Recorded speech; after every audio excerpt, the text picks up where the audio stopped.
Apabila ada orang tidak sadar dengan nur, maka Allah celupkan dia di dalam kegelapan. Apabila orang merasa dirinya banyak beramal, lalu dia merasa sok suci, Allah akan takdirkan dia kakinya masuk kepada kegelapan maksiat dan syahwat. Disitulah dia mengatakan, ya Rabb, hamba-Mu hina. Maka baik nur ataupun zulmah, dua-duanya dari jamal dan jalalnya Allah Subhanahu wa taala. Maka orang-orang yang melihat ahli taat tidak mensucikannya, tidak mengkultuskannya. Jika melihat ahli maksiat, dia itu pun tidak menghinanya. Para tuan guru, para masyayikh, para imam, para asatiz, para habaib yang dimuliakan Allah, saya berbicara di sini bukan sebagai orang yang lebih mulia dari antum semua, namun karena ini saja amanah untuk menyampaikan ilmu-ilmu yang pernah kita gali dari guru. Ilmu ini hanyalah sedikit. Wa ma utitum, ya, tidaklah kamu diberi daripada ilmu itu kecuali hanya sedikit, illa qalila. Tapi sedikitnya bagi Allah, besar bagi kita. Besar menurut kita, kecil menurut Allah Subhanahu wa taala. Sesuai dengan yang dikalamkan tadi, maka kami memilihkan daripada kitab Al-Hikam min Ata'illah, hikmah yang nomor 55. Sebelumnya mari kita bacakan surah Al-Fatihah untuk baginda Nabi Muhammad sallallahu alaihi wasallam, para sahabat-sahabat, para tabi'in, wa akhassul khusus li sadah sufiyah, wa kadzalik al-imam Al-Arif Billah Ibn Ata'illah As-Sakandari, pengarang kitab Ihdam ini, dan semua ulama-ulama Ahlus Sunnah yang mengajar di negeri kita ini, yang berjuang untuk menyebarkan agama ini. Kita kirimkan untuk mereka semua. Al-Fatihah. A'udzubillahi minasyaitonir rajim. Bismillah. Ya na'budu wa iyyaka nasta'in.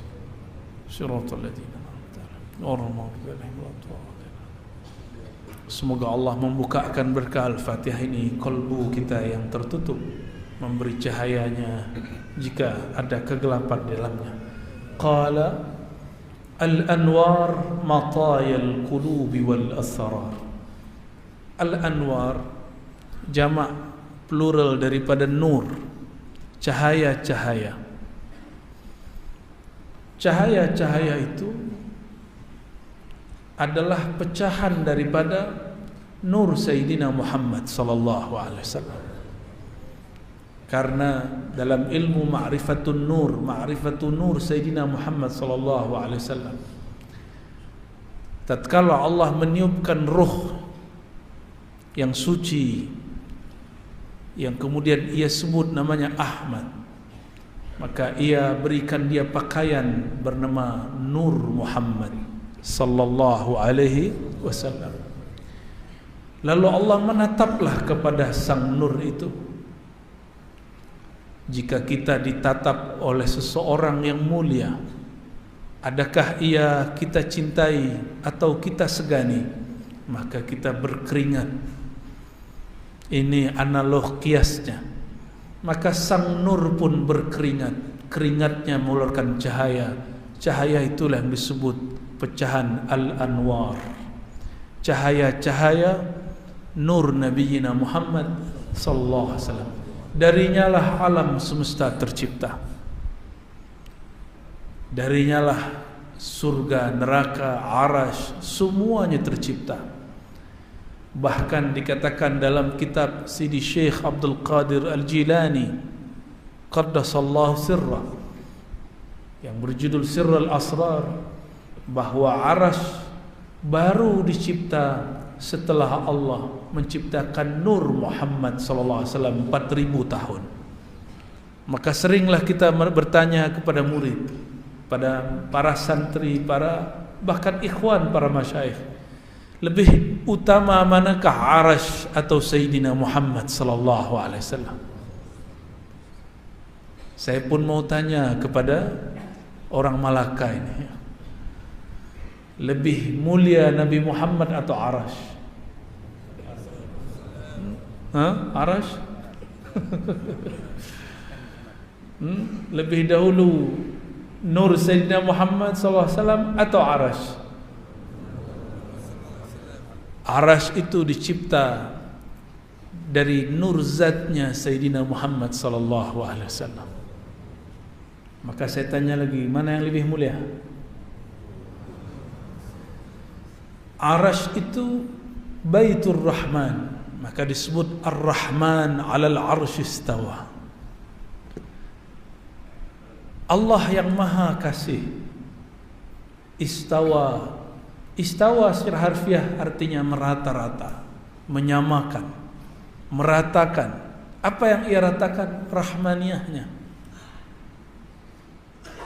Maka disebut istawa. Tapi sayang sekali orang-orang yang terhijab kalbunya dengan akal, fikiran dan syahwat debatnya, dia berdebat mengenai istawa tapi melupakan Ar-Rahman. Lihatlah hari ini orang yang mengaku aswaja Ahlus Sunnah wal Jamaah, tapi dia sibuk berdebat apa itu istiwa. Boleh, tapi jangan berdalam-dalam. Ilmu kalam itu obat. Obat itu pada dasarnya racun. Dia hanya diberikan jika ada orang berfikir tentang tajsim. Dia jisimkan Allah, dia bayangkan Allah bertempat, barulah kita bahas ini. Jika orang tidak bahas ini, kita tidak perlu ungkapkan, bentangkan makna istawa. Karena istawa, kata Imam Muhammad Ali Al-Qari, maknanya lebih dari 15. Ada 15 makna. Kenapa yang terang tidak diambil? Sedangkan di samping saya ada Ustaz terang, guru terang, beliau dari Sarawak, ya. Mata Allah fi hayati, ya. Kenapa yang sudah terang Ar-Rahman tidak diambil? Samping kita juga Syekh Abdul Rahman, alhamdulillah Rabbil Alamin, juga ada datu guru semuanya. Semoga Allah berkahi mereka semua.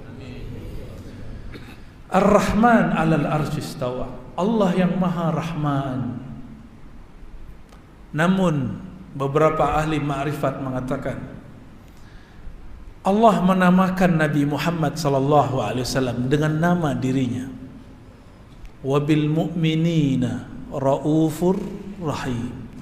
Ia terhadap orang beriman sungguhlah rauf, pengasih, sayang. Jika rahim menjadi nama Sayyidina Muhammad SAW, maka Rahman pun juga. Tapi kita tidak katakan dialah yang bersemayam di atas aras. Cukup kita katakan bahwa Sayyidina Muhammad SAW diizinkan Allah untuk bermunajat di atas aras.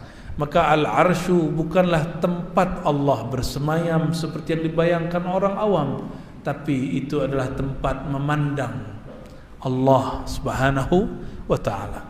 Jadi cukuplah kita tinggalkan ikhtilaf, jidal mengenai hal itu. Serahkan yang mutasyabihat kepada Allah Subhanahu wa ta'ala. Al-anwar, cahaya-cahaya itu, mataya. Mataya secara harfiah berarti rakaib, kendaraan. Tapi itu bahasa lama. Kendaraan berarti alat, media. Maka saya menerjemahkan al-anwar adalah alat. Kita ambil maknanya. Kendaraan kereta yang kita gunakan itu alat untuk menyampaikan. Tapi banyak orang mencari cahaya, dia lupa dengan sumber cahaya. Dia cari al-anwar, dia lupakan nur. Dia cari nur, dia lupakan Sayyidina Muhammad SAW. Al-anwar matayal qulubi wal asrar. Maka cahaya-cahaya itu adalah alat supaya kolbu dapat membaca, dapat melihat wal asrar. Ini yang pernah kita tanyakan juga kepada beberapa ikhwan. Apabila kita pegang kitab tapi tidak ada lampu, tidak ada cahaya, apakah mata mampu membaca? Kita tidak sanggup membaca. Iblis yang bernama malaikat Harith, bernama juga dengan Azazil, Dia sudah banyak berzikir, banyak ibadah, tapi al-anwar, tidak ada nur Sayyidina Muhammad SAW pada kalbunya. Maka berwirid, berriadah tidak cukup, mesti mengenal Sayyidina Muhammad SAW. Apabila orang tidak kenal nur Sayyidina Muhammad SAW, terjadilah seperti orang yang beribadah 500 tahun. Orang ini bukan bersisa. Orang ini nanti dihisab di hari kiamat. Lalu Allah kalamkan kepada malaikat, kullahu, katakan kepadanya, adkhil al-jannah birahmatillah, masuklah surga dengan rahmat Allah. Langsung kepalanya diangkat dan dia kemudian protes. Dia mengatakan, ya Rabb, adkhilni bi'amali, masukkan aku dengan amalku. Aku, mataku tidak pernah bermaksiat 500 tahun. Kepalaku sujud terus selama 500 tahun. Allah kemudian berkalam kepada malaikat, wahai malaikat mizan, penimbang amal, ambil satu biji matanya, timbang dengan semua amalnya 500 tahun. Hadis ini hadis hasan, diriwayatkan oleh Imam Al-Baihaqi. Lalu malaikat patuh kepada Allah, diambillah satu mata, bukan dua, satu biji, ditimbang dengan semua sujudnya, rukuknya, tasbihnya. Ternyata orang ini tidak setiap detik bertasbih, tidak setiap saat bertasbih, tidak setiap saat dia berzikir, sedangkan mata dia pakai setiap detik. Tapi Allah masih angkatkan satu amal dikasih 10, maka ditimbang sama. Apa kata Allah? Malaikatku, ambil biji mata satu lagi. Langsung dia sujud mengatakan, ya Rabb, hasbunallah wa ni'mal wakil, adkhilni jannataka birahmatika, masukkan aku ke dalam surgamu dengan rahmatmu, bukan dengan amalku. Dia terlambat dapat nur. Jika dia dapat nur di dunia, dia tidak berani mengatakan itu. Makanya sang nur mengatakan, Nurul Anwar bersabda, kamu tidaklah masuk surga, la yadkhul jannah ahadukum bi'amali, kamu tidak masuk surga dengan amalmu. Sahabat pun bertanya, wala anta ya Rasulullah. Inilah polosnya sahabat. Sahabat itu polos. Mereka tidak menyimpan yang aneh-aneh di kalbunya. Engkau juga demikian wahai Rasulullah. Ya, sahabat yang bertanya ini lupa bahwa kunci surga ada di tangan Rasulullah. Rasulullah sendiri yang mengatakannya. Nabi mengatakan, bala, tentu. Tapi Allah meliputi aku, yataghammadani Allah birahmati. Allah melebur aku dalam rahmatnya. Nabi tidak mengatakan, seandainya beliau mau, beliau mengatakan ana rahmatullah.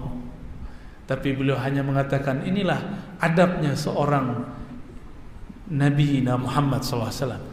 Allah meleburkanku, meliputi aku dengan rahmatnya.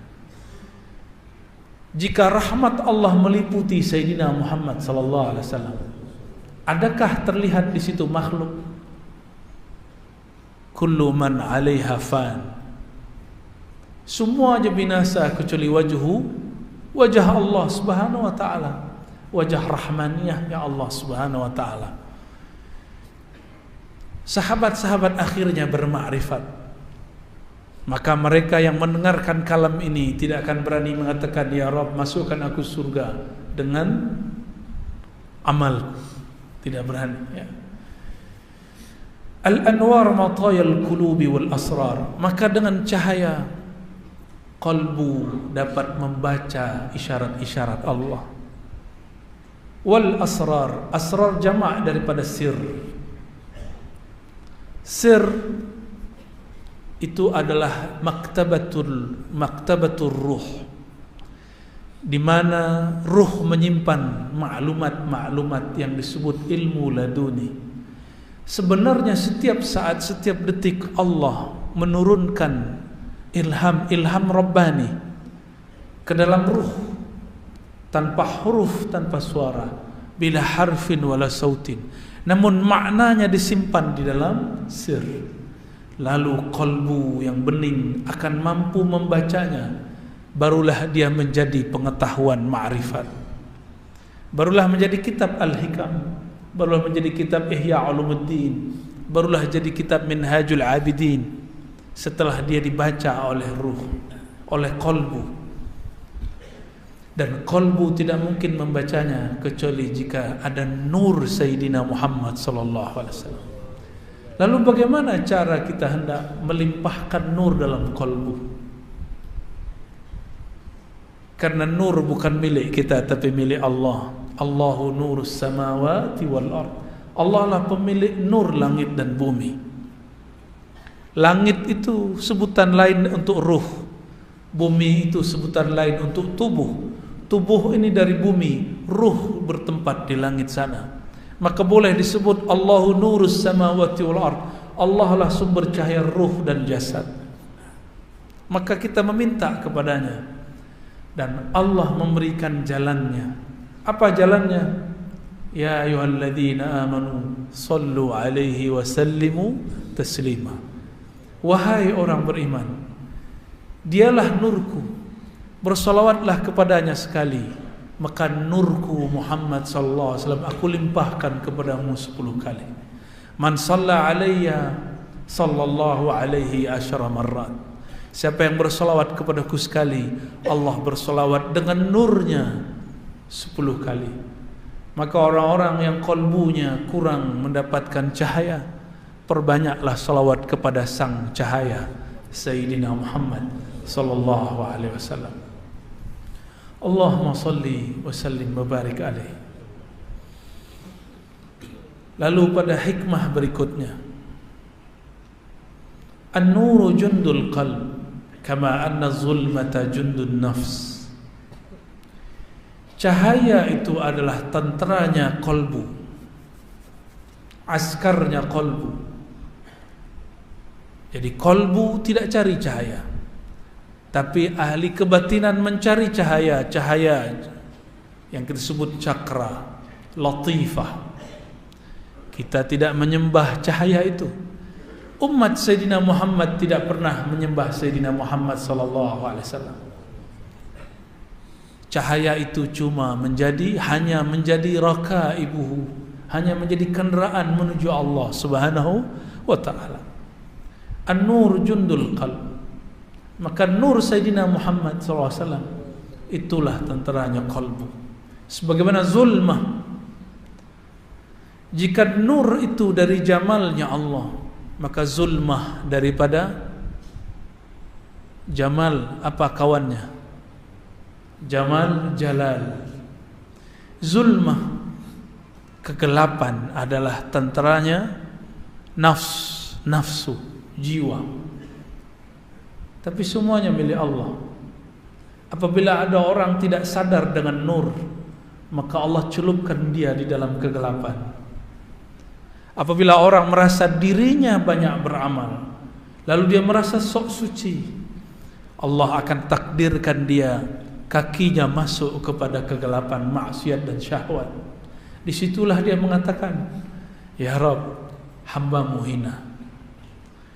Maka baik nur ataupun zulmah, dua-duanya dari jamal dan jalalnya Allah Subhanahu wa taala. Maka orang-orang yang melihat ahli taat tidak mensucikannya, tidak mengkultuskannya. Jika melihat ahli maksiat, dia itu pun tidak menghinanya. Gimana? Kita menghina orang, ya. Beda parti pun sudah hina orang, ya. Jauh-jauhkan itu. Jauh-jauhkan pandang menghina orang lain, memandang orang yang lain hina daripada kita. Karena barangkali setelah ini kita hari ini taat, jam ini taat, pukul 6 ini taat, pukul 7 ini taat, tapi nanti pukul 8 kita maksiat. Kita tidak tahu. Dan yang paling berbahaya maksiat yang kita rahasiakan.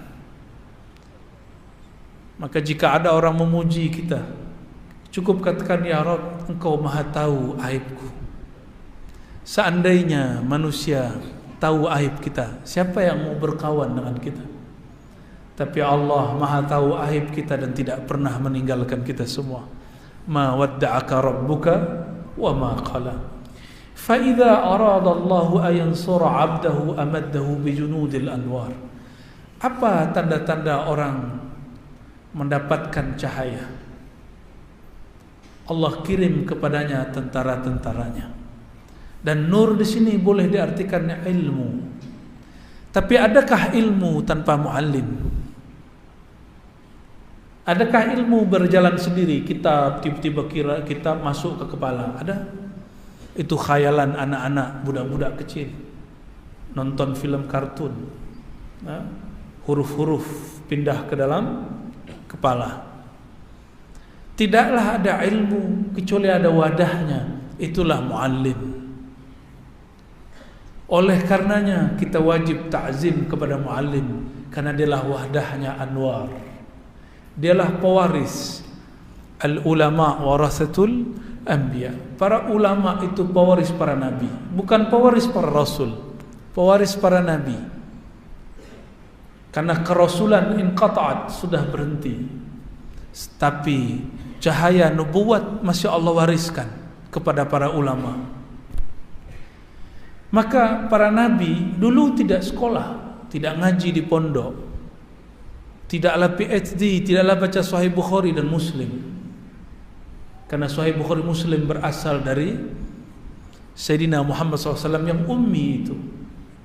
Maka kita yang baca kitab Sahih Bukhari Muslim tidak boleh merasa sombong kepada orang yang mungkin secara zahir terlihat ummi, tidak membaca. Mungkin dia tidak membaca yang tertulis, yang tersurat, dia membaca yang tersirat. Oleh karenanya juga Imam Abdul Wahab Asy-Sya'rani mengatakan, guruku ada seseorang yang ummi, namanya Ali Al-Khawwas. Kalau bukanlah karenanya, maka zulmah, kegelapan di kolbuku tidaklah pernah hilang.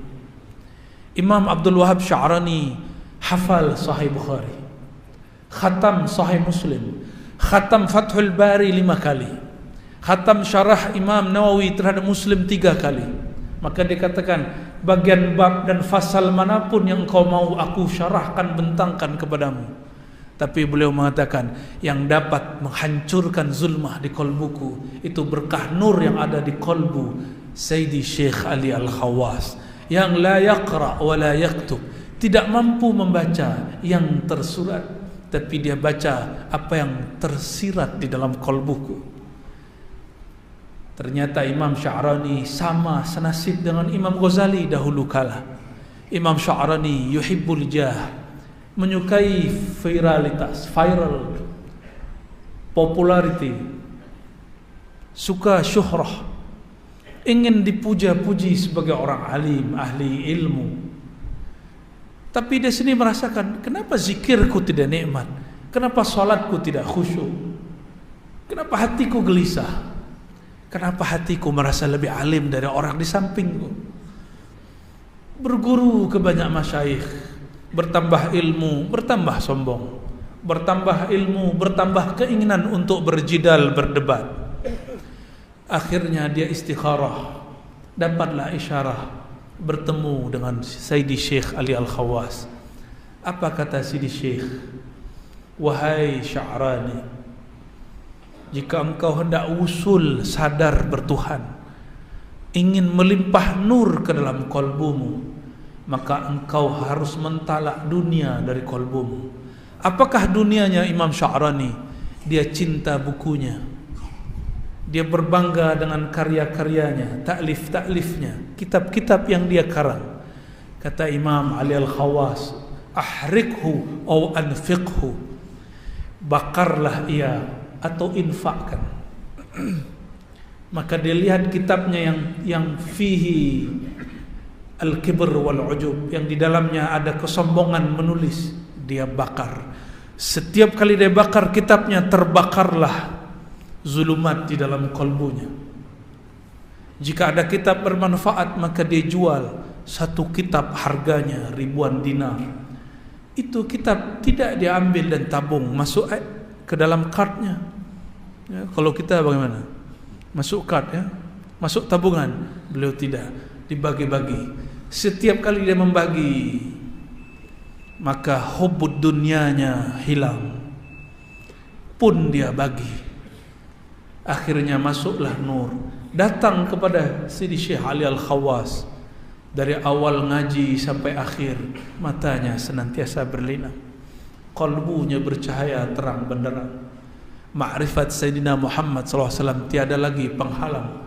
Itulah kisah Abdul Wahab Asy'arani yang beliau juga menyarankan kita membaca kitab Al-Hikam ini. Allah kirim Sayyidi Syekh Ali Al-Khawas. Jadi nur itu isinya ilmu ma'rifatullah. Dia bertahta di qalbu para arif billah. Maka hormatilah mereka, ta'zimi mereka, cium tangannya, berkhidmat kepadanya, amalkan ilmunya. Maka cahaya pun melimpah di dalam qalbu. Wa qata'a anhu madada zulmi wal aghyar. Allah jika hendak ingin membantu si hamba, maka Allah putus, Allah bakarlah zulumat jiwanya, kegelapan jiwanya. Mulailah dunia terasa hambar. Mulailah 100 ringgit dengan 1 ringgit rasanya sama. Walaupun di mata ini tampak lain, tapi di kolbu mulai terasa sama. Mulailah terasa sama, naik kereta yang mahal dengan kereta yang murah, rasanya pun sama. Insya Allah ya. Bagian akhir ya. An-nuru lahul kasyaf. Cahaya itu berfungsi menyingkap mana yang gelap. Maka tadi saya bertanya, jika kita pegang kitab, pegang mushaf, mampukah baca jika lampunya mati, padam? Kita tidak mampu baca. Maka nur masuk ke dalam kalbu, dia mampu membimbing kita membaca mana yang sudah tersurat. Wal basirah laha al-hukm. Lalu mata ini mata yang zahir, yang melihat namanya basar. Ini namanya ain, yang melihat namanya basar. Namun yang melihat kebenaran namanya basirah. Dia adalah ainul qalb, matanya qalbu. Ainul basar, ini dia ainul basirah, ada di dalam qalbu. Al-basirah ini dia bertugas lahul hukmu, dia menghukum, dia mengatakan, dia memutuskan ini baik, ini buruk. Cara menghidupkan basirah ini setelah kita bersolawat dan belajar ilmu, beristikharah. Istikharah adalah latihan menghidupkan basirah. Maka setiap hari beristikharahlah dengan semua urusan kita. InsyaAllah kalbunya akan mempunyai mata batin disebut basirah. Dan kalbu itu sendiri yang menjadi wadah daripada nur dan basirah. Lahul ikbal wal idbar. Inilah yang paling penting. Jika kalbu dia sudah mendapatkan cahaya, maka dia akan menghadap ikbal, menghadap kepada Allah. Barulah sah bertakbir Allahu Akbar, lalu baca wajjahtu wajhiyah. Aku hadapkan wajah kalbuku kepada Allah, pencipta kalbuku, pencipta tubuhku. Tapi apabila kalbu belum bercahaya, maka dia idbar. Lisannya baca takbir, mulutnya berqamat kamit wajjahtu, tapi kalbunya idbar, kalbunya mengingat selain Allah Subhanahu wa taala. Maka ciri-ciri kalbu yang sudah iqbal, dia sudah mentalak dunia di kalbunya walaupun masih ada di tangannya. Jangan talak dunia dengan tangan. Tubuh ini masih perlu dunia. Yang Allah pandang bukan tangan kita, yang Allah pandang kalbu. Dan Allah Maha Pecemburu. Sebentar saja ada nama selainnya di kalbu, Allah cemburu. Jangan buat Allah cemburu. Jangan buat Sayyidina Muhammad SAW cemburu. Allah ghayur, lebih cemburu, aghyar, lebih cemburu daripada seorang suami terhadap istrinya atau istri terhadap suaminya. Allah lah yang paling berhak cemburu, yang tidak boleh ada nama selainnya di dalam qalbu. Maka dalam hadis Nabi dikatakan izhad fid dunya yuhibbukallah. Bagaimanakah caranya menjadi kekasih Allah? Izhad fid dunya.